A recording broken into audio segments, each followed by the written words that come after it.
반갑습니다. 오대영 라이브 오대영입니다. 윤석열 대통령의 통화 기록을 확보한 공수처가 수사에 속도를 낼지 주목됩니다. 사상 최초의 일이라 그 결과가 어떻든 파장이 상당할 것 같습니다. 권익위 부위원장이 직권남용 혐의 등으로 고발을 당했습니다. 숨진 권익위 국장을 둘러싼 진상을 조사하자는 목소리는 더 커지고 있습니다. 먼저 이수진 앵커의 한 줄 뉴스를 전해드리고 본격적으로 시작하겠습니다.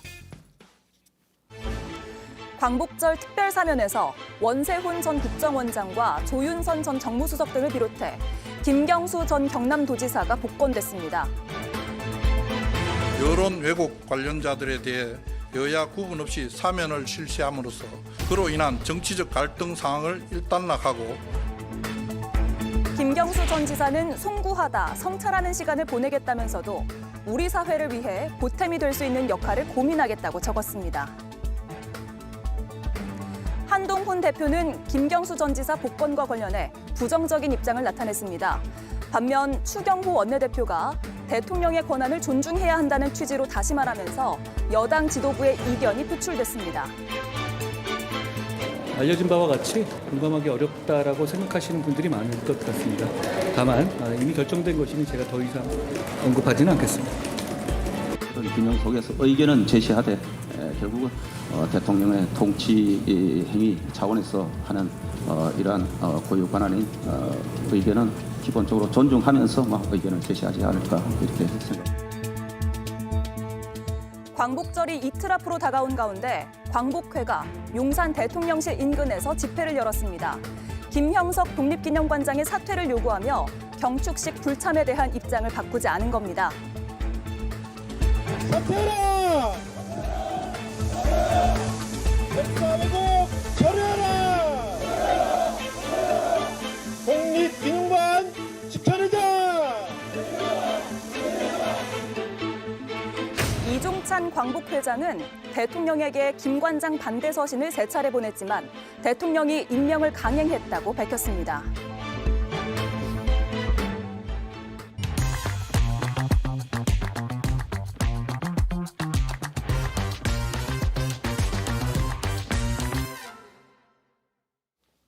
수사기관이 현직 대통령의 통화 내역을 확보해 조사하는 건 이 사례가 처음이었죠. 2016년 4월부터 2016년 10월 26일까지 약 570배 정도 통화가 있었던 것으로 밝혀졌고, 물론 이때는 대통령 직무 정지 상태였습니다. 따라서 직무 중인 현직 대통령의 통화 기록을 수사기관이 확보한 건 이번이 처음입니다. 공수처가 받아낸 건 윤석열 대통령의 개인 휴대전화 내역으로 지난해 7월부터 9월까지입니다. 최상병 순직 뒤 사건을 회수하고 임성근 전 사단장이 혐의자에서 빠졌던 바로 그 시기입니다.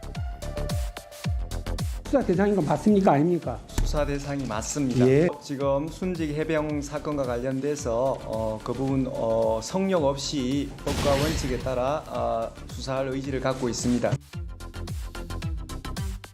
네, 1년여 전 성역 없는 수사를 말했던 공수처. 일단 대통령과 통화를 한 인물들을 소환할 가능성이 있습니다. 네, 함께할 네 분 소개해드리겠습니다. 김유정 전 민주당 의원, 정광재 국민의힘 대변인, 윤재관 조국혁신당 전략담당 부원장, 김성열 개혁신당 수석 대변인 나와주셨습니다. 안녕하세요. 네, 안녕하세요. 예, 공수처가 확보한 윤석열 대통령의 통화 기록 지난해 7월부터 9월까지입니다. 그 사이에 어떤 일이 있었냐?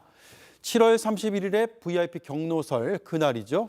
그날 경찰에 이첩 보류가 지시되지만 8월 2일에 경찰에 이첩이 됩니다. 그리고 바로 대통령의 휴대전화로 통화가 계속 이뤄집니다. 국방부 검찰단이 경찰에서 사건을 회수한 것도 바로 이날입니다. 그리고 8월 4일에 해병대 압수수색을 당하고요. 8월 8일에 대통령 휴대전화로 이종섭 전 장관과 통화를 하게 됩니다. 그 뒤에도 이런 수사의 흐름들이 이어지고 있는 것이죠. 자, 김유정 의원님, 공수처가 대통령의 통화 기록까지 확보했단 말이에요. 수사 의지가 있다고 보입니까? 그래 보입니다. 예. 지금. 왜냐하면은 사실 그 대통령 통화 기록 과 관련해서 압수의 영장이 필요하다라고 했을 때 법원이 계속해서 기각을 했잖아요. 그 보도가 여러 차례 나왔을 때 굉장히 다들 절망했었는데 네. 이번에 이제 한 달 전에 작년 7월부터 9월까지의 기록을 확보를 했다는 거잖아요. 그런 점에서 올해 7월 달에 그 송창진 공수처 차장이 나와서 국회 나와서 답변했을 때 그 영장의 범위가 좀 넓고 기간도 조금 넓고 이래가지고 자꾸 기각이 되는 것 같다라는 취지로 얘기를 했었는데 네. 그래서 그러고 마는 것인가라는 생각 때문에 아 이러다가 통신조회 기간이 다 끝나버리겠구나라는 그런 절망감들이 있었거든요. 그런데 범위도 좀 좁히고 해가지고 보완을 해서 혐의도 보강을 하고 그래서 결국은 받아낸 거잖아요. 그런 점에서는 정말 다행이다라는 생각이 우선 들고요. 그다음에 그 기간 동안에 이제 이런 그 영장 사유나 이런 거 통신기록 조회를 위한 이것뿐만이 아니고 거기에 더해서 소위 멋쟁이 해병이라고 하는 단톡방에서의 어떤 대화나 또 다양한 어떤 증거가 될 수 있는 녹취록들이 다 쏟아져 나왔기 때문에 그런 점에서 법원이 아마 필요하다라고 판단한 게 아닌가 싶어서 공수처도 그냥 뭐 3번째까지 영장 청구했다가 포기하지 않고 한 것도 잘했다고 생각하고요. 어쨌거나 이 지점에서는 그냥 흘러보내지 않고 기간 안에 통신기록을 확보했다는 점에서도 다행스러운 일이라고 생각하고 법원으로서도 어떤 보완된 녹취록이나 이런 부분들에 있어서 필요하구나라고 일정 부분 판단했다는 점에서 네. 일단 현재까지는 다행스러운 일이라고 생각합니다. 향후에 이 부분들을 어떻게 이 자료들이 지금 수사가 진척이 되고 있는지는 또 별개의 문제라고 생각합니다. 그렇죠. 윤재관 의원님 생각도 네. 비슷하세요? 이게 법원에서 4번 만에 영장이 나왔단 말이에요. 그러니까 이제는 좀 들여다보고 수사를 할 필요성이 있다라고 판단을 해준 건가요? 네, 법원도 수사의 필요성, 윤 대통령에 대한 수사의 필요성을 인정한 것이다라고 해석해도 전혀 무방하다고 생각하고요. 예. 지금 현직 대통령이지 않습니까? 직무정지 상태도 아니고 현재 직무를 수행하고 있는 현직 대통령의 통신 기록을 법원이 영장을 발부해줬단 말입니다. 그 의미가 상당히 크죠. 특히나 수사기관이 그 영장에 따라서 통화 기록을 확보했다라고 하는 것은 우리 헌정사상 처음이기 때문에 그 점에 대해서는 평가해야 된다고 생각합니다. 근데 8월 2일 문제가 되는 8월 2일 국방부 검찰단이 경찰로부터 사건을 회수한 날 무엇이 그렇게 다급했는지 윤석열 대통령이 장관 그리고 비서관 그리고 차관 이런 사람들한테 7번이나 전화 통화를 하고 있지 않습니까? 그리고 급기야는 도이치모터스 주가 조작의 공범인 이종호 씨가 VIP를 언급하는 그런 녹취록도 공개되면서 의혹의 정점, 이 수사 외압의 의혹의 정점에 윤 대통령이 있을 수 있다는 합리적인 의심을 하는 국민들이 많아졌습니다. 그러한 국민들의 상식에 부합하는 영장 발부였다 그렇게 생각하고요. 예. 이렇게 된 이상 윤 대통령은 지금 특검을 거부할 명분이 더욱더 사라졌습니다. 왜냐하면 본인이 해당하는 일을 본인에 대한 수사를 어떤 수사기관에서 하도록 하라라고 하는 것을 영향을 미칠 수 있다는 그 자체가 그 법에 상당한 저촉이 될 수가 있고요. 그런 점에서 지금 특검을 계속 거부하고 거부권 행사를 계속 하고 있습니다만은 이 점도 얼마 남지 않았다. 곧 수사를 받아야 될 것이다. 이렇게 생각합니다. 네, 김성현 위원님. 네. 지금 대통령의 통화 기록이 일부분은 계속 공개가 돼서 우리도 여러 차례 논의를 했잖아요. 이제 그 기간에 전부가 다 이제 입수가 되고 네. 확보가 돼서 공수처에서 하나하나 들여다볼 텐데 그동안 나오지 않았던 통화 내역, 우리가 알지 못했던 것도 추가로 나올 가능성도 배제할 수는 없는 거죠. 물론입니다. 일단 재판부가 이거를 영장을 발부해 줬다는 거는 앞서 말씀하신 두 위원님 말씀대로 굉장히 사안을 중시하고 있는 거죠. 굉장히 꼭 봐야만 하는 건이다. 그러면 이 이후에 뭐가 나올 수도 있다라는 거를 당연히 재판부도 인식을 하고 있는 거고요. 예. 우리가 사실 통화 기록 확보는 이제 수사의 기초입니다. 기초. 쉽게 말씀드려가지고 제가 점심시간에 중국집에 전화를 했다. 그리고 짜장면을 먹었다. 이렇게 하면요. 제가 중국집에 짜장면을 시켰을 거다라는 유추가 가능하거든요. 자, 이종섭 전 장관 같은 경우에 800-7070 그 문재인 대통령실 번호로 전화를 받았습니다. 그 직후에 김기환 해병대 사령관한테 전화를 해서 언론 브리핑 취소해라. 경찰 입첩하지 말아라 했단 말이죠. 자, 그럼 우린 여기서 상식적으로 대통령실의 누군가가 이종섭 전 장관에게 지시를 했을 가능성이 높다라고 볼 수밖에 없어요. 예. 이런 것처럼 대통령의 통화 기록이 나온다는 것은 그 직후에 이종섭 전 장관이라든가 신범철 전 차관이라든가 이런 분들이 무슨 일을 했는가 혹은 누군가에게 어떠한 지시를 했는가를 보게 되면 이번 사건의 전체적인 윤곽이 나오면서 수사 외압이 있었는지 여부까지 확인이 될 수 있다. 아주 중요한 내용이다. 이렇게 말씀드리겠습니다. 예. 공수처의 대통령 통신기록 확보 소식에 대해서 이제 입장들이 좀 갈리고 있습니다. 말씀하신 대로 야당에서는 대체로 법원에서 수사 필요성을 인정한 셈이다라고 이야기를 하고 있는데 반면에 국민의힘에선 공수처가 정치 기관화가 되질 않게 바란다라는 입장이 나왔거든요. 일단 들어보고 얘기를 나누겠습니다. 대통령은 통치권자입니다.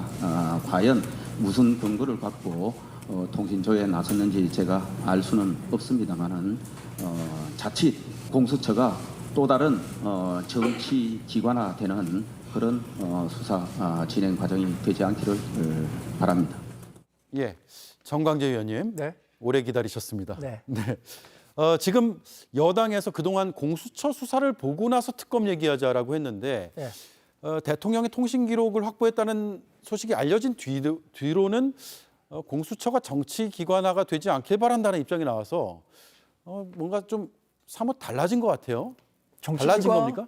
정치기관이 되면 안 되는 거잖아요. 원론적인 우려를 전달한 것이라고 봅니다. 예.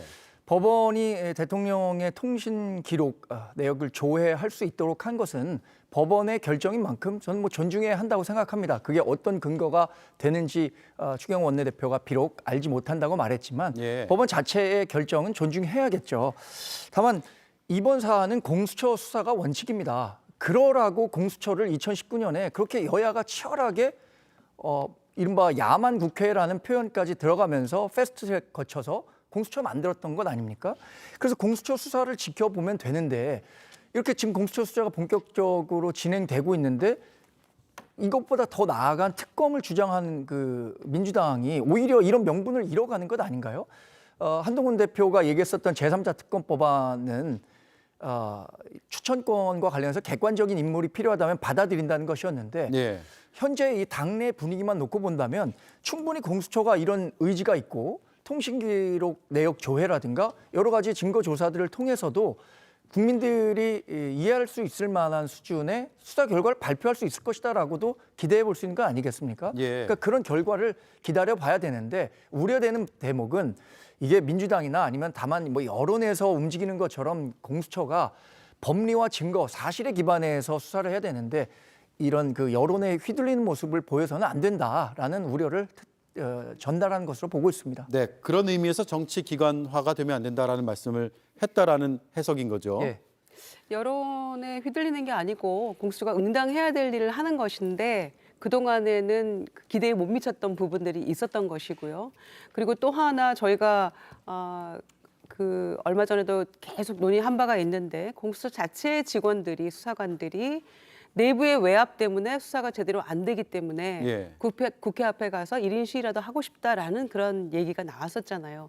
그래서 새로운 특검법에는 그런 외압 문제들도 다 조금 들어가야 된다라는 얘기를 했던 것인데 추경호 원내대표가 이제 정치화가 돼서는 안 된다 얘기하셨는데 특검에 대한 방어 기제로서 늘 공수처 수사 결과를 보자라고 얘기를 했었는데 공수처가 다행히도 대통령의 통화 기록을 확보하고 나니까 정치기관화 돼서는 안 된다는 말로 얘기를 하고 있는데 그거는 조금 이해하기가 어려워요. 예. 저로서는 이해하기 어렵고 그다음에 대통령의 명예훼손과 관련된 것과 통화 기록을 지금 적게는 3,000건, 몇만 건이라고 지금 혹자는 주장하고 있는데 거의 언론인 그 관계되는 사람들의 전화번호, 통화 직접 안 했던 사람 것까지도 다 털리고 있는 이런 마당에 거의 굴비 엮듯이 다 엮지 않았습니까?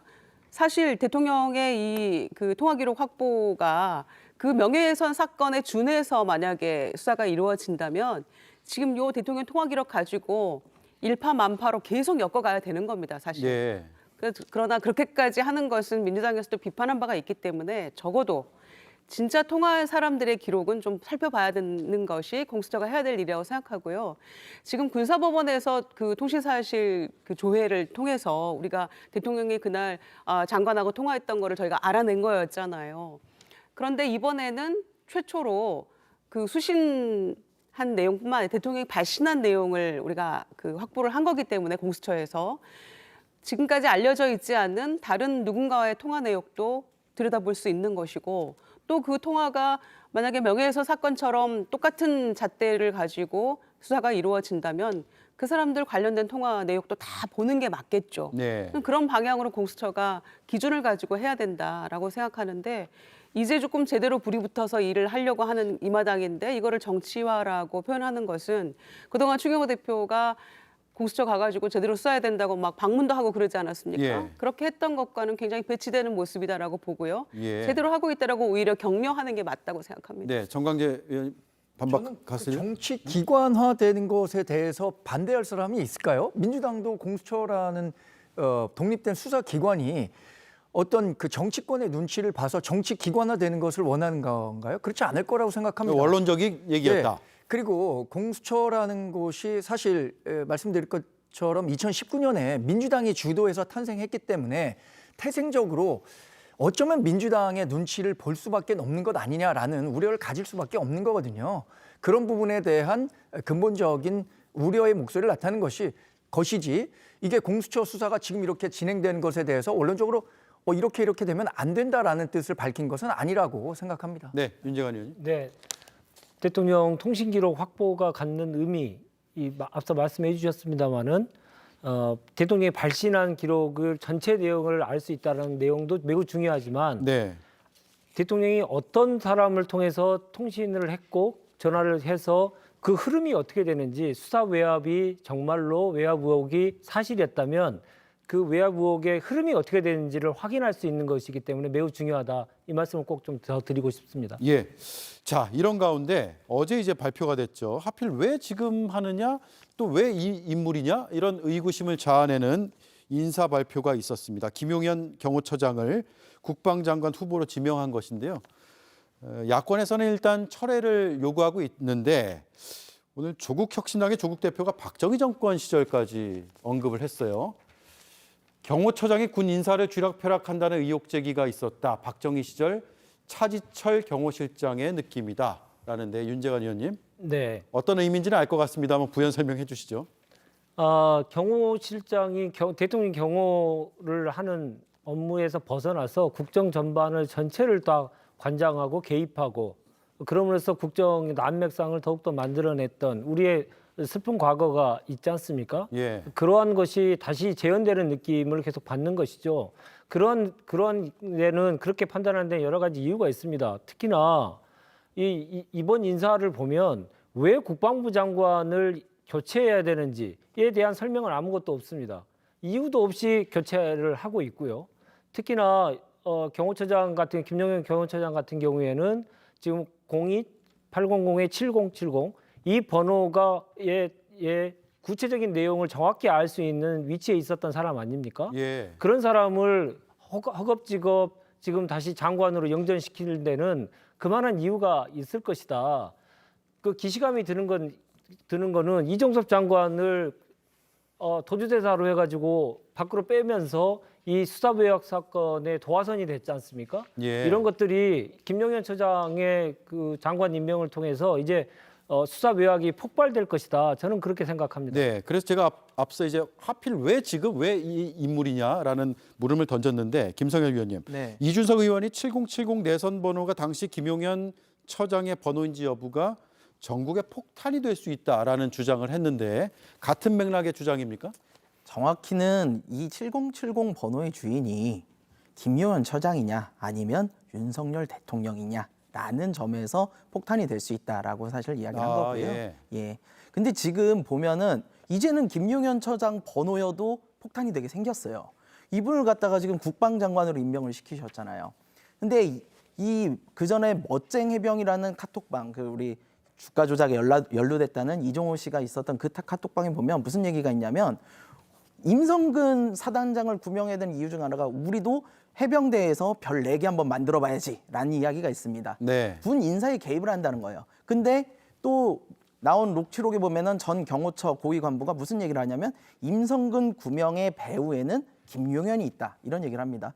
그렇다면은 군 인사권을 좌우할 수 있는 자리에 우리 김용현 처장님 그 구명을 했다는 그 배후에 지목된 김용현 처장님 넣는 거는요.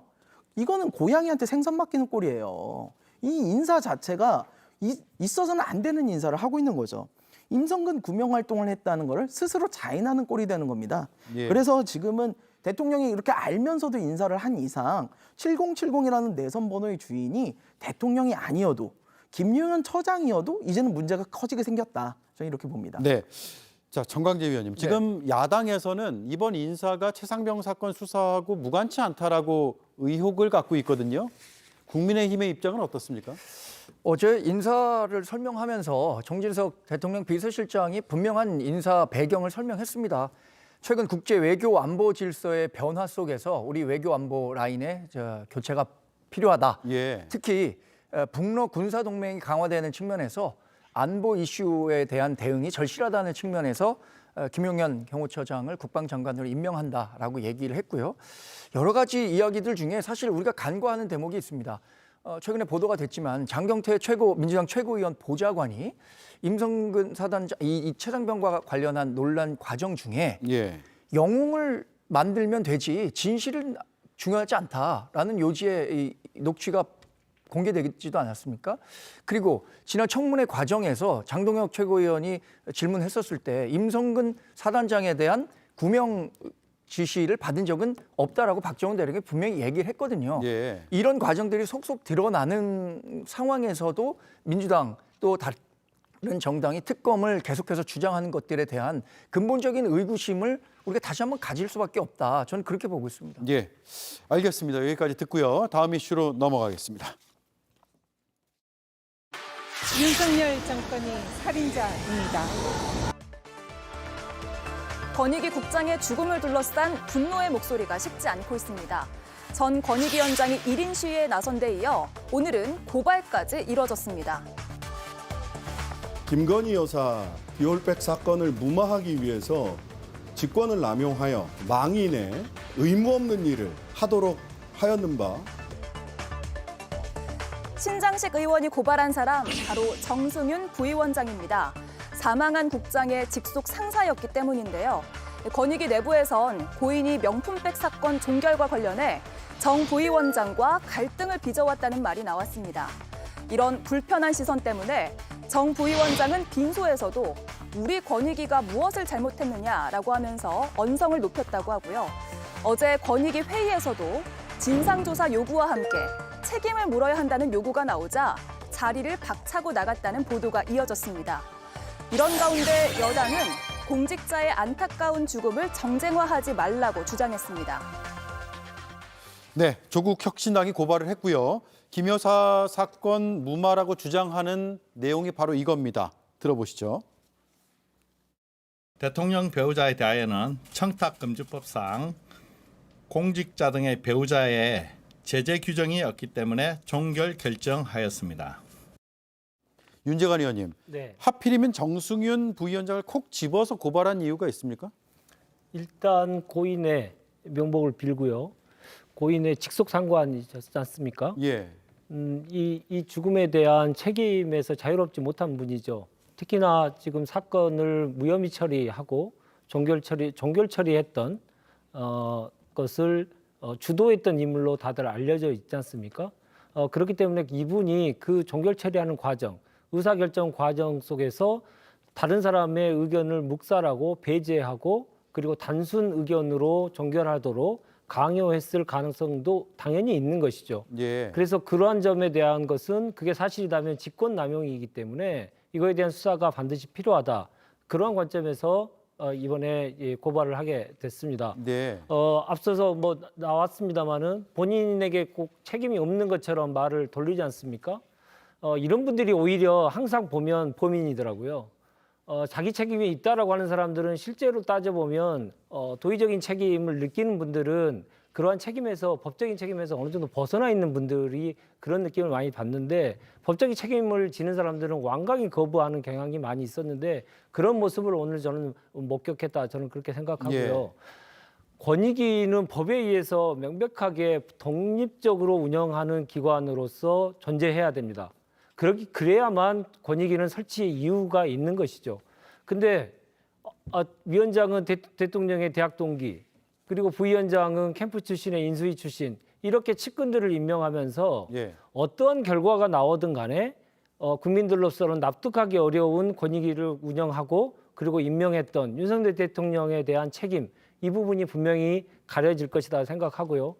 이 사건의 진실을 규명하는 데 있어서 항상 여당과 집권당은 계속 얘기하는 것이 사건을 정쟁화하지 마라, 정치하지 마라 얘기하시는데 아니 그 레파토리 좀 제발 좀 바꾸셨으면 좋겠어요. 무슨 사건만 나면 정쟁화하지 말라고 하는데 어떤 사건이 나면 그 원인에 대해서 파헤치고 그것을 규명하는 것이 정치권의 역할이고 국민에 대한 도리 아니겠습니까? 그 점을 강구하면서 계속 저런 주장을 계속 하시는데 이제 그런 주장을 하시기에는 정권의 잘못이 너무 많이 쌓여 있다. 경고가 심각하다. 이 점을 분명히 아셨으면 좋겠습니다. 네, 반론을 듣고 가야겠는데요. 정쟁용이다라는 얘기를 할 수밖에 없는 건 그거 외에는 따로 설명할 다른 단어나 어휘가 없기 때문입니다. 그리고 제가 이 직권남용죄와 강요죄로 고발된 정승윤 부위원장 오기 전에 한번 통화를 해봤습니다. 예. 이 국장과의 뭐 생전 관계도 굉장히 좋았고요. 그리고 이 국장은 실무자가 가져온 의견을 이제 전원위에 올리는 과정의 결재 과정을 거치는데 결론은 전원위에 참석한 위원들이 내리는데 그 책임을 국장에게 물을 수 있는 건가요? 그 국장은 그 전원위에 어떠한 의결권도 없는 분입니다. 그런데 그러한 책임에 대해서 물을 수 있는 분도 아닌데 그분에 대한 사망을 권익위나 아니면 이것에 이 단초가 된 뭐 김건희 여사의 명품백 사건이나 이재명 대표의 헬기 이송 사건이나 이런 것에서 찾는 것 자체가 지나친 과대 해석이다. 그게 바로 정쟁을 위한 것 아니냐라는 얘기를 하시더라고요. 예.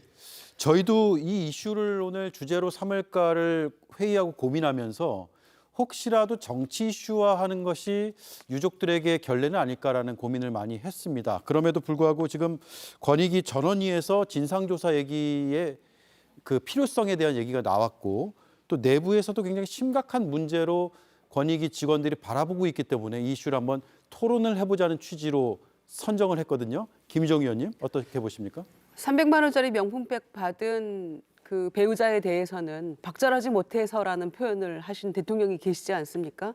그런데 본인의 업무에 충실하고 원칙을 지켜서 일하려고 했던 공직자들에 대해서는 왜 이렇게 박절합니까? 왜 이렇게 매정하게 대하는 겁니까? 이 정권은.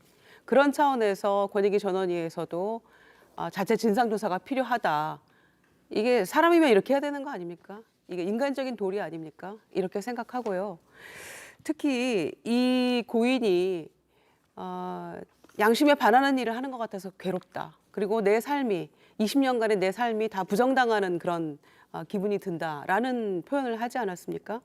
그러니까 이분이 20여 년간 이 부패 방지 업무에 관한 한 최고의 전문가로서 이 분야에서 전문성을 발휘하면서 성실하게 일해왔던 사람인데 정승윤 부위원장하고 계속 부딪혔다는 거 아닙니까? 예. 이 건에 대해서는 수사계는 송부하는 게 맞다라는 의견과 그냥 종결짓자는 의견 사이에서 얼마나 자괴감이 들고 괴로웠겠습니까? 그래서 이런 선택을 한 자체도 너무나 충격적이고 놀랍기만 하고 안타까운데 권익위 내부의 다른 직원들의 마음은 어떨까요? 이 국장, 이 돌아가신 고인과 함께 일했던 다른 직원들도 있을 거 아닙니까? 그리고 이 문제가 어떻게 처리가 되는지 진상조사는 하는지 지켜보고 있는 많은 권익위 내에 공직자들이 있잖아요.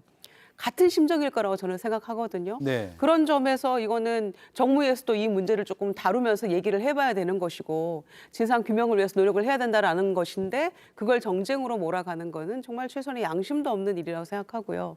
정무위원장 윤한홍 의원이 뭐 정무 열 생각도 지금 없는 것 같은 그런 건데 공직자는 개혁의 동반자이지 개혁의 대상이 아니라고 저는 생각합니다. 적어도 실무진에서 일하는 공직자들은. 그런데 이런 식으로 이 고인의 영전 앞에서도 이렇게 할 수 있는지 제가 국민의힘 의원들에게 묻고 싶고요. 이거는 반드시 진상 제대로 규명해야 될 문제고 또 다른 외압이 아닌가, 명품백 사건과 관련해서 그런 생각도 들고, 이거는 정말 대통령이나 김건희 여사가 나서서 사과해야 될 부분 아닌가요? 진정한 사과는 이런 때 필요한 거라고 저는 생각합니다. 예, 개혁신당은 어떻게 봤습니까? 저희도 이 부분에 대해서 뭐 정쟁이라고 판단하는 것은 좀 아닌 것 같습니다. 왜냐하면 이 부분은 분명히 진상을 좀 규명을 해야 된다고 봐요. 모든 걸 핵심은 저기 있습니다. 고위공직자 부인이 명품백을 받아도 괜찮다. 이 말 한마디에 모든 게 담겨 있어요. 이 정승윤 부위원장 어떤 분이냐면요. 윤석열 대통령 검사 시절 최측근 참모 중 한 분이라고 알려진 분이에요. 그리고 이 정부의 검사 형통 인사의 상징적인 분이에요. 이런 분이 들어가신 상황에서 이 권익위라는 곳이 어떤 곳이냐면 중앙행정심판을 하는 곳입니다. 일종의 사법구제를 하는 곳인데 거기에서 가장 중요한 건 중립성과 독립성이에요. 근데 자신의 최측근 인사 중 한 명을 부위원장이라는 실질적인 실무를 관장하는 자리로 넣으셨다는 거죠. 네. 그래서 당시 임명부터 사실 굉장히 반발이 많았어요. 게다가 이 정승윤 부위원장 뉴라이트 재단 이사도 하셨던 분이거든요. 그러니까 우리 저기 야당 쪽에서 보기에는 굉장히 좀 편향된 인사라고 사실은 봤던 분인 거죠. 이제 그 분이 들어간 상황에서 이 명품백 받아도 괜찮다라는 결론이 나오니 이 부분에 대해서 당연히 이건 정치적인 외압이 있었는 게 아니냐라고 의문을 제기할 수밖에 없고, 그 상황에서 그 실무를 담당했던 국장이 자신의 양심에 찔린다면서 자진을 하셨어요. 네. 우리가 회의를 들어가 보시면 압니다. 서류를 어떤 방식으로 작성을 하느냐에 따라 가지고 회의의 결과가 바뀔 수 있어요. 그리고 그 회의를 누군가 주도하느냐에 따라서도 결과는 전혀 다르게 나옵니다. 그러니까 그 국장께서는 자신이 어떠한 외압을 받아서 그 처음부터 내는 자료에 어떠한 편향성을 가지고 한 부분에 대해서 양심의 가책을 느낀 것은 아닐까. 네. 그렇다면 이 부분은요. 이 국장님에게 독립적인 부분이 없이 외압이 들어갔는가 여부를 확인한 뒤, 그거에 뒤에 이어서 명품백에 대한 판단이 과연 적절했는가도 다시 한번 논의해야 된다, 이런 생각을 합니다. 네. 앞서 이제 김모 국장 사망 전에 주고받았던 카카오톡 메시지가 언론을 통해서 공개가 됐죠. 이지문 한국청렴운동본부 이사장이 공개를 한 건데 실망 끼쳐드려 송구하다라는 내용도 있고요. 종결 처분에 대해서 그렇게 얘기를 했습니다. 여러 취지의, 그러니까 죄송하다는 취지의 말도 여러 번 했다라고 하는데, 오늘 앞서 이제 언급이 나왔지만 국민의힘 정무위원들은 정쟁 수단으로 쓰지 말자라고 했는데 어떤 맥락에서 그런 입장을 냈는지 한번 들어보겠습니다. 건익위 국장님의 안타까운 죽음에 깊이 애도하며 고인의 명복을 빕니다. 민주당이 공직자의 안타까운 죽음마저 정쟁으로 몰아가고 있습니다. 아무리 정권 흔들기가 급하더라도 우리 정치가 지켜야 할 정도가 있는 것입니다.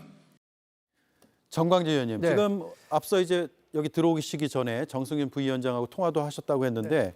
지금 정 부위원장도 정쟁이라고 보고 있는 거예요? 그렇습니다. 그런데 이분의 이 사망 경위와 관련해서 뭐 어떤 하나의 특정 사건으로 규정 짓는 것은 전 지금 상태로서는 어렵다고 봅니다. 예. 그리고 또 유가족 여러분들께서도 상을 치르는 과정 중에 이게 정치적인 이슈로 변질되는 것을 원하지 않는다는 이유로 정치인들의 조문을 일절 거절한 것으로 알고 있습니다. 그럼에도 불구하고 민주당 소속 의원들이 상가를 방문하니까 차마 조문을 막을 수 없어서 조문을 할 수 있도록 허용한 것으로 알고 있는데요. 예.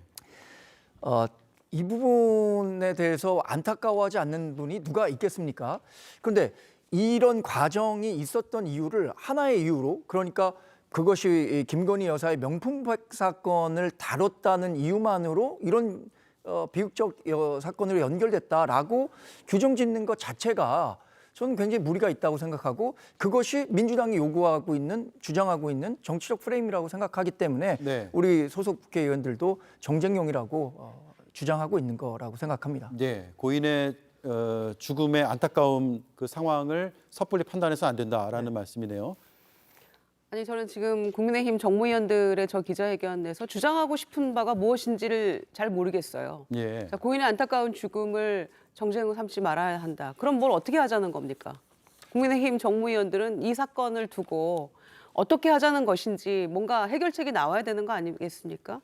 그러면 정무위를 열어서 우리가 서로 뭔가 그 다투는 부분은 좀 최소화하면서 여야 간의 갈등은 자제하면서 그러면서도 이 진상 규명을 위해서 이런 방법으로 풀어나가자는 해결책을 제시를 해야지 그게 정말 안타까워하는 모습처럼 보이는 것이지. 그 제가 아까 말씀드린 것처럼 일생 이 분야의 전문가로서 온갖 아마 부패 방지 업무 관련된 일을 얼마나 많이 처리를 했겠습니까? 이 고인께서. 그런데 이 명품백 사건과 관련해서는 저희가 다 주지의 사실이지만은 당사자 조사 한번 안 하고 끝낸 거 아닙니까? 그냥 종결 처리해버린 거잖아요. 네. 받은 사람도 준 사람도 한 번도 부르지 않았고 뭐 실사를 나간 바도 없잖아요. 그리고 그 백이 어디 있는지 뭐 검찰은 확보했다고 하는데 권익위에서 어떤 조사도 하지 않고 그냥 끝내버린 거예요. 이 부분에 있어서 본인이 일생 해왔던 그 업무 처리 방식과는 너무나 다른 그런 모습에서도 굉장히 자괴감 느꼈을 것이고 또 결론이 본인이 생각하는 바와 달리 가고 있는 것에 대해서도 뭐라고 바꿀 수 없는 그 부분에 있어서도 절망감을 느꼈을 거라고 생각합니다. 자, 그러면 왜 이게 이렇게 됐는지에 대해서 진상을 규명하고 진실을 밝히는 것이 맞는 것이지 그 부분을 무슨 정쟁을 하지 말자 왜 정권을 흔들려 하냐 누가 정권을 흔들려 합니까 본인들이 다 일을 벌여서 스스로 흔들리고 있는 것이죠 지금. 그래서 저는 정무위원들의 얘기를 도무지 상식적으로 이해가 안 되고요. 그래서 정무위 차원에서 오죽하면 권익위 전원이 자체 진상조사 하자라고 전원위원회에서 얘기를 하겠습니까? 그만큼 이 문제를 심각하게 보고 있는 것이고 정말 또 다른 차원에서 고통받고 있는 다른 직원들은 없는지에 대한 것도 우리가 살펴봐야 될 문제이기 때문에 그렇게 하자는 것인데 저렇게 기자회견해서 정쟁이다 뭐다라고 선언만 하는 것이 능사입니까?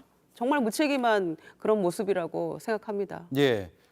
그게 전원이 그러니까 권익위 전원위 내에서의 진상조사까지는 저는 뭐 가능하다고 생각합니다. 그런데 그것이 국회 내로 들어와서 청문회나 국정조사를 통해서 일일이 그 과정이 국민들에게 알려지는 것이 오히려 유족들에게는 더 큰 부담이 될 수도 있고요. 그것을 유족들이 원하는 것일까? 오히려 이 유족들의 아픈 마음을 민주당이 정치적으로 이용하려고 한다면 그게 정쟁용이라고 생각하는 거 아닐까요? 저는 유족들의 뜻, 또 권익위 내부에서의 자체 진상조사가 어떤 식으로 이루어져야 하는지를 우선 살펴봐야지 무조건 그걸 갖고 국회에 와서 민주당이 국회 내에서의 절대 다수를 갖고 있다는 이유만으로 추진하려고 한다는 것 자체가 그게 정치적이라고 보는 겁니다. 다행히 지금 정무위원회는 윤한홍 의원이 우리 소속이고 이 청문회나 국정조사는 제가 알기로는 여야 간사 합의가 있어야 하는데 그 합의가 이루어지기는 어려울 거라고 생각합니다. 그래서 뭐 우리가 전에 논의했던 최상병 특검과도 비슷한 맥락이 될 수도 있는데 그렇다면 권익위 내에서 자체 진상조사를 먼저 한번 해보고 그래도 불필요한 의혹이 남아있다. 그렇다면 국회 내에서 다룰 수는 있겠죠. 예. 오늘 공무원 단체에서도 입장이 나왔는데요. 한번 보시죠. 권익위 간부 사망 관련 조속한 진상 규명 및 순직 처리 요구를 바란다라는 내용입니다. 역시나 진상 규명을 요구하고 있거든요. 윤재관 의원님, 지금 진상 조사를 해야 된다라는 건 대체로 다 비슷한 의견인 것 같아요. 그러면 누가 어떻게 하느냐, 무엇을 하느냐 여기에서 이제 차이가 발생할 텐데 국회가 주도권을 가지고 있어야 된다고 보세요? 당연합니다. 왜냐하면 권익위가 자체적으로 이것을 할 수 있는 역량이 됐거나 그 인적 구성이 되느냐 그에 대해서는 퀘스천이지 않습니까? 권익위 자체적으로는 한계가 있다. 권익위 아까 말씀드렸습니다만 위원장은 대통령의 동기, 부위원장은 대통령의 최측근 이런 사람이 주도하고 있는 권익위가 명품백 사건을 저렇게 처리했는데 자체적인 진상조사는 제대로 하겠습니까? 그러면 이것은 그 결과에 대한 신뢰도를 갖기 위해서도 제3의 기관에서 그것을 하는 것이 맞다. 진상조사하는 것이 맞고요. 또 하나는 이렇게 공무원의 억울한 죽음에 대해서 어떠한 이유 때문에 이렇게 됐는지를 규명하고 진상을 규명하는 것은 정치가 해야 될 가장 기본적인 도리 중에 하나입니다. 그것을 정치가 해야 될 일을 모두 정쟁이라고 프레임화해가지고 정치적인 그 공격을 하는 것 그 자체가 지금 정쟁화 시키는 거거든요.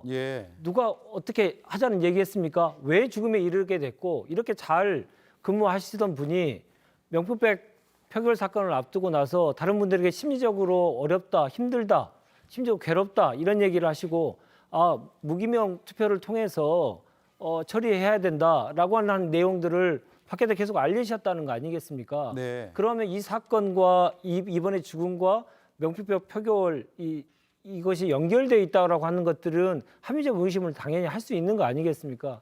그거에 대한 진상규명을 분명히 하는 것은 당연한 것이고요. 아까도 말씀드렸듯이 정치가 해야 될 가장 기본적인 도리입니다.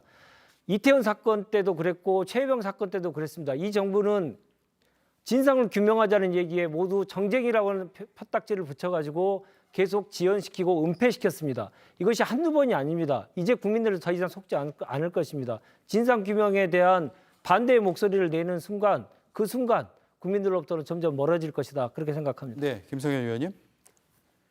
사람이 죽었지 않습니까? 사람이 죽었으면 적어도 그 사람이 얼마나 왜 이렇게 힘들어 했는가 그거는 살펴봐야죠.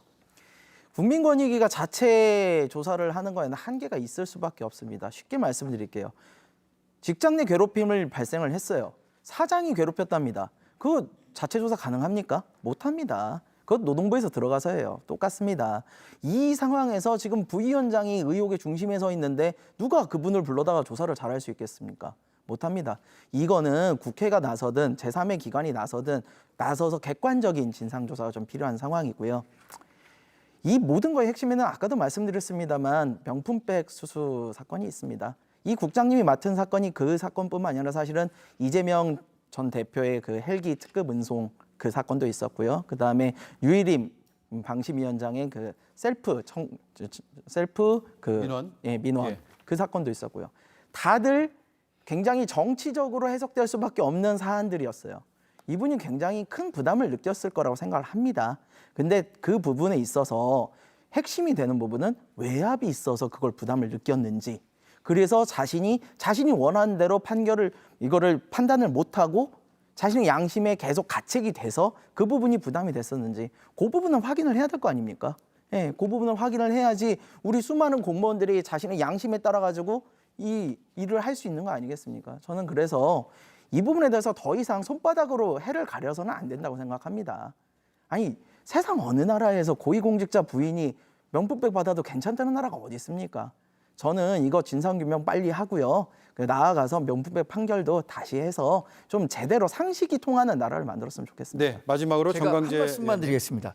저는 정치가 개입할 영역이 분명히 있다고 생각합니다. 그런데 지금 얘기가 진행되는 과정에서도 알 수 있는 것처럼 이게 기승전 김건희 여사의 명품백 수수와 관련한 의혹으로 이게 몰아가고 있는 거잖아요.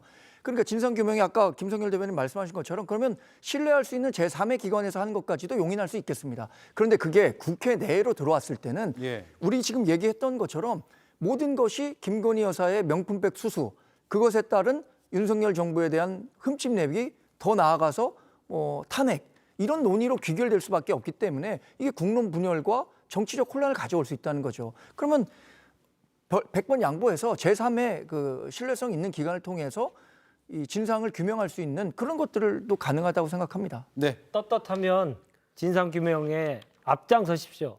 따라가지 마시고요. 거부하지 마시고요. 떳떳하다면 그렇게 하십시오, 꼭. 네, 알겠습니다. 네 분 말씀 잘 들었고요. 다음 시간에 또 뵙겠습니다. 고맙습니다. 네, 고맙습니다. 감사합니다.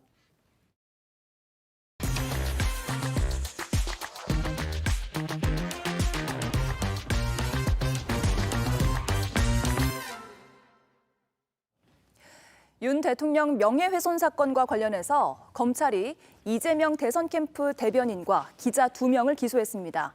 한편 조국 대표는 이 사건과 아무런 관련이 없는 자신의 통신 기록도 검찰이 조회를 했다며 강도 높게 비판했습니다. 최종혁 기자입니다. 아니나 다를까 내 것도 가져갔다. 검찰의 야권 인사 통신 기록 조회와 관련해 조국 혁신당 대표가 본인도 조회 대상으로 확인했다고 밝혔습니다. 윤석열 대통령 명예훼손 혐의를 수사하는 서울중앙지검은 통신 조회 결과를 최근 당사자들에게 통보했습니다. 윤석열 대통령 명예훼손 사건과 저는 아무 상관이 없습니다. 그때 그 사람들과 저는 통화한 적도 없습니다. 그런데 왜 제 전화를 통신 조회한 거죠? 이러니 이게 사찰 아닙니까? 윤석열 정권의 검찰이 사찰하는 겁니다. 이재명 전 대표도 통신조회 통보를 받았다고 공개했는데요. 조국 대표는 총선 후 전화번호를 바꿔 확인할 수 없어 통신사에 직접 문의했고 그 결과 조회 사실이 확인됐다고 밝혔습니다. 공개된 확인서에 따르면 지난해 9월 서울중앙지검 요청으로 이름, 주민등록번호, 주소 등이 제공됐다고 돼 있습니다. 조 대표는 나는 윤석열 명예훼손 사건과 어떤 관련도 없다고 밝혔는데요. 대한민국 역사상 명예훼손 수사에서 이렇게 많은 사람의 통신 정보를 턴 경우는 없는 것으로 한다며 수사를 빌미로 정권의 비판적인 언론인과 정치인의 네트워크를 파악하려 한 것이라고 주장했습니다. 그러면서 검찰은 윤석열 개인의 집사라며 문을 닫아야 한다고 비판했습니다.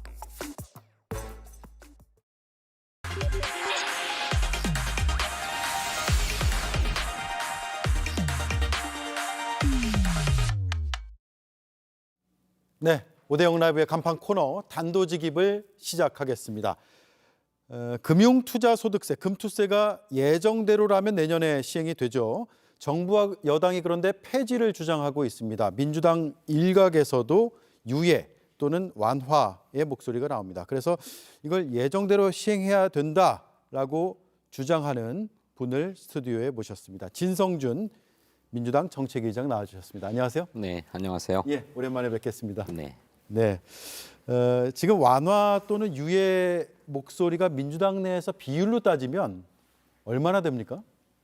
글쎄요, 뭐 의원총회를 하는 등의 토론회 장을 열거나 또는 뭐 따로 뭐 여론조사 같은 것을 해보지 않아가지고 당내 의견 분포가 어떻게 되는지는 뭐 정확하게 말씀드릴 수 없습니다. 하지만 그런 유예나 완화를 주장하는 목소리가 다수는 아닐 것이다. 저는 그렇게 생각합니다. 예, 얼마 전에 김두관 후보 인터뷰를 했는데 강하게 찬성을 했고요. 네. 또 다른 의원 몇 분은 강하게 반대를 하는 분도 있고 그래서 다양한 목소리가 지금 나오고 있는 것 같습니다.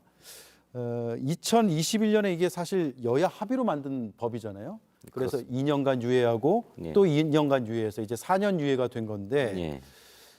그런데 지금 와서 이제 원점에서 다시 논의를 시작하는 것처럼 찬반 의견이 갈리고 있거든요. 그래서 찬성이냐 반대냐를 떠나서 국회가 4년 동안 뭘 했나라는 물음은 생길 수밖에 없을 것 같습니다.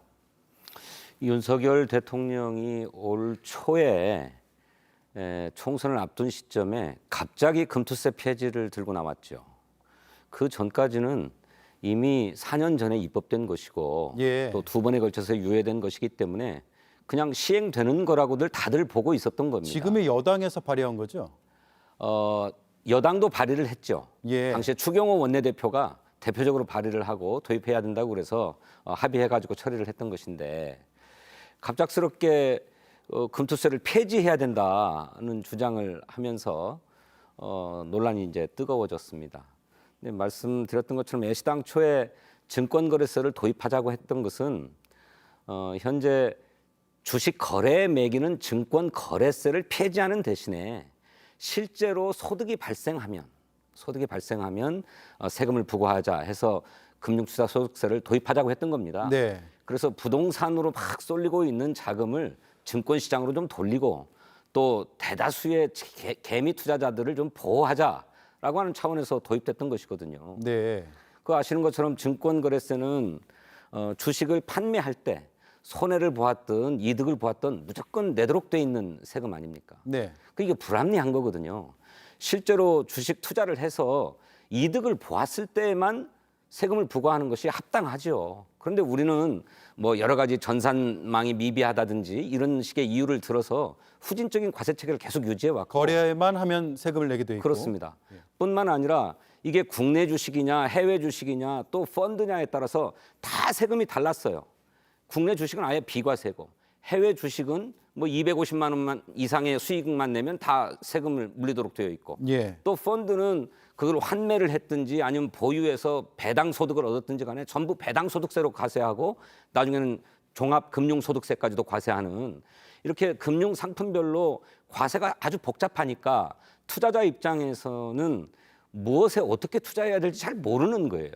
그러다 보니까 비과세 상품으로만 집중되는 이를테면 자본의 편중 현상도 나타났던 거죠. 예. 그래서 우리의 자본 시장을 좀 활성화하고 선진화하자 해서 도입했던 것이고 여야 합의로 도입했던 것이 금투세입니다. 그런데 갑자기 아마도 저는 정략적인 이유가 다분히 있다고 보여지는데 이것을 폐지하자고 주장하고 있는 것이죠. 네. 그런데 이제 여당에서 폐지 주장은 정략적으로 볼 수 있어도 지금 일반 투자자들의 반대 목소리도 꽤 있는 걸로 알고 있습니다. 그래서 제가 지금 사실 이게 토론을 하면 좋은 주제일 것 같긴 한데 토론자가 없으니까 제가 금투세 반대자의 입장에서 한번 그 논리로 질문을 드려보겠습니다. 예. 아마 반박을 하시면 시청자들께서 잘 판단을 하시지 않을까 싶은데요. 네. 일단 이른바 큰손, 대형 투자자들이 떠날 수 있다. 네. 이런 반대 목소리가 있거든요. 반대 논리죠. 어떻게 반박하시겠습니까? 그러니까 일견 생각하면 그럴 수 있는데 주식 투자자들의 가장 큰 투자 요인은 그 주식 시장에서의 수익성입니다. 그리고 주식 종목별로 수익성에 투자하는 것이지 과세 때문에 세금 때문에 투자를 하거나 말거나 하진 않아요. 예. 실제로 대부분의 자본 시장이 활성화되어 있는 나라 금융 선진국에서는 전부 다 금융 투자 소득세, 주식 양도 소득세가 다 도입되어 있어요. 네, OECD 국가 중에서 30개 가까이가 지금 도입이 돼 있다. 그렇습니다. 38개 국가가 있는데 그중에 28개 국가는 전부 다 도입되어 있고 예. 도입되어 있지 않다고 얘기되는 5개 국가는 단기 보유했을 때 1년 이내에 뭐 판다고 하면 그때는 또 양도소득세를 부과하도록 되어 있고 네. 5개 나라 정도가 아예 도입을 하지 않고 있는데 이런 나라들은 그 나라에 아예 소득세란 개념이 없어요. 가령 사우디아라비아 같은 나라. 예. 이런 나라들은 금투세가 없는 겁니다. 그러니 세금 때문에 우리 주식시장에서 빠져나간다면 그 투자자들이 어디로 갑니까? 다 세금 부과하고 있는데. 그러니까 그건 과도한 공포이고 반대를 위한 반대의 논리다. 뿐만 아니라 실제로 우리나라도 이 주식 양도소득이나 주식 투자소득에 대한 과세를 강화해 왔어요. 네. 가령 2016년에는 파생 상품에 대해서 과세를 강화했는데 그때도 뭐 그러면 주식시장이 폭락할 거라고 하는 우려들이 막 나왔습니다만 아무런 문제 없이 안정적으로 유지되었습니다. 또 그야말로 큰 손들 종목당 막 10억, 50억 이렇게 막 투자하는 분들 이분들 대주주들은 다 양도소득세를 부과하도록 돼 있는데 과거 100억에서 50억, 25억 또 10억 이렇게 계속 낮춰가면서 과세 대상자를 확대했을 때에도 그러면 큰 손들이 다 빠져나가지 않느냐 이런 예. 우려들이 제기되었습니다만 전혀 문제가 없었습니다. 그러니까 머릿속의 공포일 뿐이다. 사실은 그렇지 않다라고 예. 하는 것이죠. 지금 해외 증시하고 비교를 하면은 이제 단순 비교가 어렵다라는 반박들이 나오거든요. 예를 들면 기업 지배 구조도 다르고요. 배당 정책도 다르고 글로벌 경쟁력도 다르고 그리고 비용 차감 뒤에 이익까지도 우리나라는 굉장히 취약하고 마이너스 구조다. 그래서 그런 동일 선상에서 비교하기는 상당히 어려운데 다른 상당수의 국가가 도입하고 있기 때문에 우리도 도입해야 된다. 이 논리는 좀 근거가 희박하지 않느냐라는 그렇습니다. 비판이 나오거든요. 이제 그럼에도 불구하고 우리는 아까 말씀드렸던 것처럼 주식 거래에다가는 전부 세금을 부과하잖아요. 예. 손해를 봤어도 세금을 내야만 하잖아요. 그런데 금투세를 도입하면 소득이 발생했을 때에만 이득이 발생했을 때에만 세금을 부과하자. 그런데 그것도 종목별로는 손해를 볼 수도 있고 이익을 볼 수 있으니 이걸 통산해서 이득을 봤을 때 그것도 5천만 원 이상 이득을 봤을 때 그 초과분에 대해서만 과세하자. 이게 금투세 아닙니까? 그뿐입니까? 전년도에 손해를 봤다면 예. 이 전년도의 손해도 올해 이익분에서 빼자. 그래서 5천만 원 이상 나왔을 때 그 초과분에 대해서만 과세하자 해가지고 대부분의 개미 투자자들은 과세 대상이 아니에요. 실제로 2020년도 통계이긴 합니다만 우리나라 투자자들이 한 1,400만 명쯤 된다고 하는데 네. 연간 5천만 원 이상의 금융 투자 소득을 얻는 사람들이 얼마나 될까 해봤더니 0.9%라는 거예요. 예. 이분들에게만 부과되지 99%의 우리 개미 투자자들은 전혀 해당 사항이 없습니다. 모르겠어요. 혹여 운 좋게 어떤 주식 하나 샀는데 이게 크게 뛰어가지고 큰 돈을 벌 수야 있지요. 그런데 그때에도 5천만 원까지는 전부 비과세고 그 이상 소득에 대해서만 과세하자고 하는 것이니까 이것은 우리 주식시장을 위해서 또 우리 국가 사회를 위해서 기여한다는 생각으로 네. 납세해 주셨으면 좋겠다 네. 이렇게 생각합니다. 지금 그 한동훈 국민의힘 대표가 사모펀드 얘기를 하고 있거든요. 그러니까 사모펀드의 세부담을 오히려 줄여준다. 이건 부자 증세가 아니라 부자 감세 아니냐.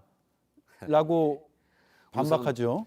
우선 사모펀드 투자 규모가 한 600조 원 정도 됩니다. 예. 그중 97%는 연금이나 기금 같은 기관 투자자들이 투자를 해요. 근데 이런 기관 투자자들은 아예 금투세 같은 건 대상이 아니고 법인세로 다 세금을 내도록 돼 있습니다. 금투세 해당 사항이 없어요. 예. 한 18조 원 정도 투자를 하는 개인 투자자들이 문제인데 이 사모펀드는 펀드를 가지고 있을 때 발생하는 배당 수익, 그거를 분배금이라고 부르는데 분배금에 대해서는 배당 소득세를 부과합니다. 그런데 이걸 환매했을 때도 소득이 발생하면 배당 소득으로 간주해서 배당 소득세를 매기고 있어요, 현재는. 네. 근데 이게 불합리하다는 거죠. 환매 소득이니까 당연히 펀드를 양도한 데 따른 소득이잖아요. 양도 소득세를 매겨야 옳은 겁니다. 근데 그거를 사모펀드라고 해서 배당 소득으로 부과하는 것이 실질에 부합하지 않는 비합리적인 것이라는 거예요. 그러니 이거를 합리화하자는 것이고 또 사실 펀드를 구성하는 주식이 국내 주식의 경우에는 비과세입니다. 예. 그러니까 국내 주식으로 이루어진 펀드 투자자들에 대해서는 금투세가 도입되면 합당한 세금을 내도록 돼 있는 거죠. 그러니까 사모펀드에 대해서 특혜를 준다라고 하는 것은 과도한 주장이고 왜곡된 주장입니다. 사실에 부합하지 않아요. 예. 자, 그리고요. 시장 개선이 우선이지 우선순위가 틀렸다라는 주장, 이거는 이제 당내에서 나오는 주장이거든요. 네, 그렇습니다. 이소영 의원이요. 네. 일반 주주 보호가 우선이고 지금 오히려 재벌들 배불리는 걸 막아야 될 때다. 일반 주주들의 피해로 돌아오는 것을 막아놓고 그 뒤에 금투세를 논의하자라는 주장에 대해서는 어떻게 보세요? 그러니까 개미 투자자들에게 피해가 돌아올 거다라고 하는 것이 과도한 말씀이라는 거예요. 아까 말씀드렸던 것처럼 금투세를 도입하면서 증권 거래소를 폐지하기 때문에 네. 대다수 99%에 이르는 개미 투자자들을 보호하는 것입니다.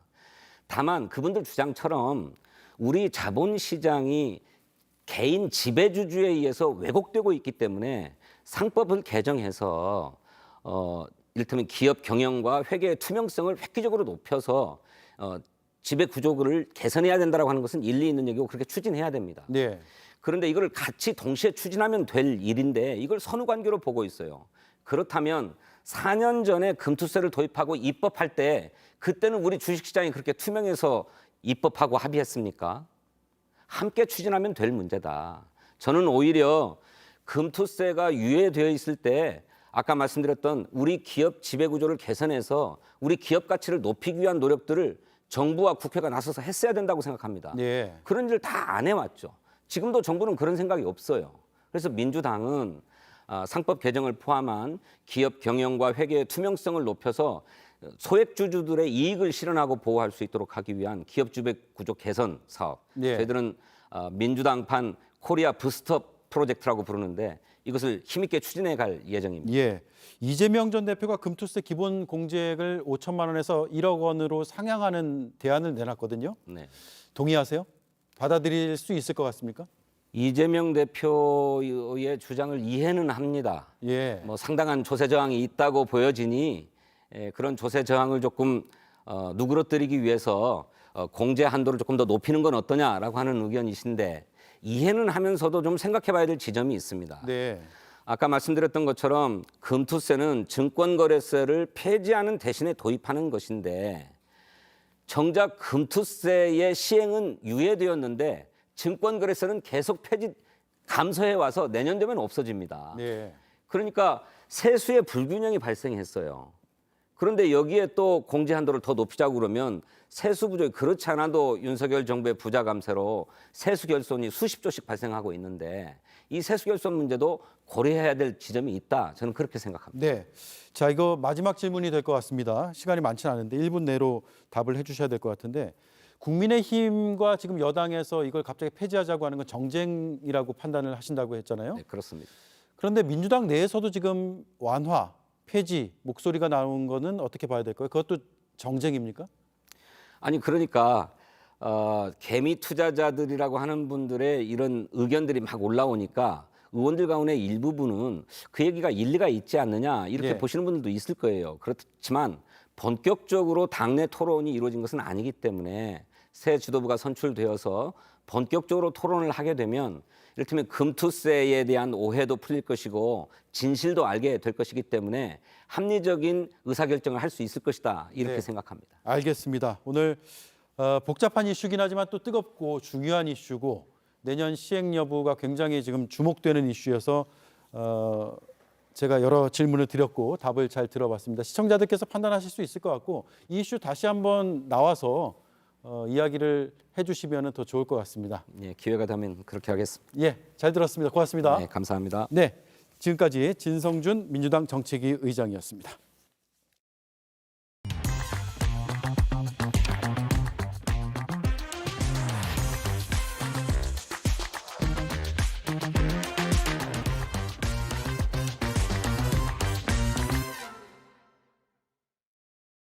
우리가 뭐 전두환 대통령이 군사 쿠데타와 그 5.18만 빼면 그야말로 정치는 잘했다고 얘기하는 분들이 많습니다. 다 그 분야의 최고 고수들, 사심 없는 사람들, 그런 사람들을 내세워야 그게 국민에게 제대로 도움을 드리는 겁니다. 네, 인사의 원칙을 강조하려다 전두환 발언에 다 묻혀버렸고 결국 사과로 끝났죠. 3년이 지났습니다. 그렇다면 그때 강조했던 인사의 원칙은 어떻게 됐을까요? 인사 때마다 거친 반응이 나온 것을 보면 국민에게 보편적으로 도움이 되는 인사는 아닌 것 같습니다.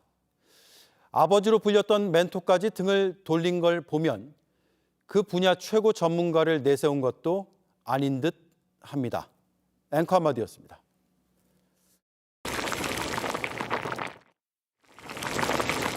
더 작게 자를 걸 그랬나? 라는 소심한 요리는 그만. 최고 화력을 길게, 맛은 깊게. 쿠쿠의 열기 식을 줄 모른다. 쿠쿠 인덕션. 보쌈, 넌 내게 넘버원이야. 갓 삶은 수육, 아삭한 김치. 넘버원 보쌈의 정수. 원할머니 보쌈.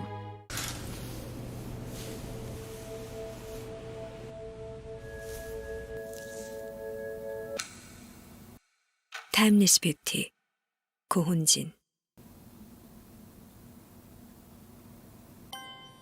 최고의 콤부차에 필요한 건 최적의 비율로 찾은 블렌딩. 몽베스트 블렌딩 콤부차. 테이스트 베스트. 몽베스트. 5대0 라이브 마치겠습니다. 내일도 5시 30분에 찾아뵙겠습니다. 고맙습니다.